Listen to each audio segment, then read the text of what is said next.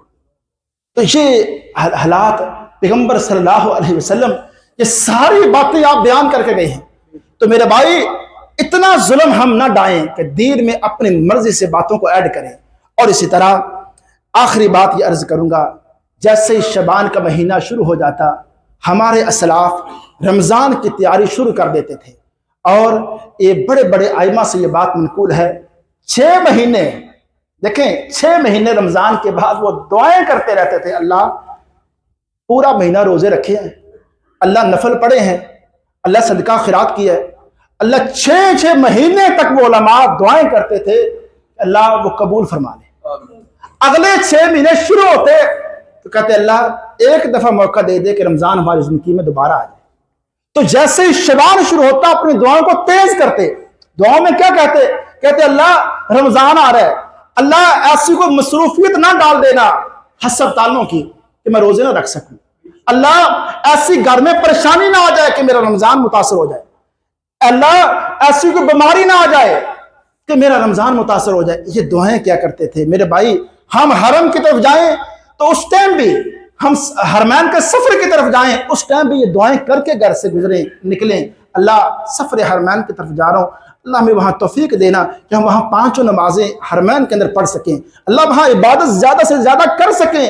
کئی بندے ایسے ہیں جو یہاں سفر کر کے پہنچتے ہیں، بیماری آ لیتی ہے، وہ حرم کے اندر جانا بھی نصیب نہیں ہوتا۔ میرے بھائی یہ رمضان آ رہا ہے، رمضان سے پہلے اپنی تیاری ہمیں اپنے تئیں کرنی چاہیے، اللہ سے دعا کر کے کہ اللہ ہمیں ایسی توفیق دے کہ ایسی ہمیں رمضان میں عبادت کر سکیں کہ اللہ ہم پہ راضی ہو جائے، اللہ امت مسلمہ پہ راضی ہو جائے، اللہ امت مسلمہ کے حالات کو چینج کر دے، ہماری سوچ اور فکر کو بدل کے رکھ دے۔ وما علیہ الا البلاغ۔ الحمدللہ نحمده ونصلي على رسوله الكريم، أما بعد فإن خير الحديث كتاب الله وخير الهدي هدي محمد صلى الله عليه وسلم وشر الأمور محدثاتها وكل محدثة بدعة وكل بدعة ضلالة وكل ضلالة في النار۔ اللهم صل على محمد وعلى آل محمد كما صليت على إبراهيم وعلى آل إبراهيم إنك حميد مجيد۔ اللهم بارك على محمد وعلى آل محمد كما باركت على إبراهيم وعلى آل إبراهيم إنك حميد مجيد۔ ربنا آتنا في الدنيا حسنة وفي الآخرة حسنة وقنا عذاب النار وقنا عذاب النار وقنا عذاب النار۔ اللهم اشف مرضانا ومرضى المسلمين، اللهم اشف مرضانا ومرضى المسلمين، اللهم أجرنا من النار، اللهم أجرنا من النار، اللهم إنا نسألك جنة الفردوس، اللهم إنا نسألك جنة الفردوس۔ سبحان ربك رب العزة عما يصفون وسلام على المرسلين والحمد لله رب العالمين۔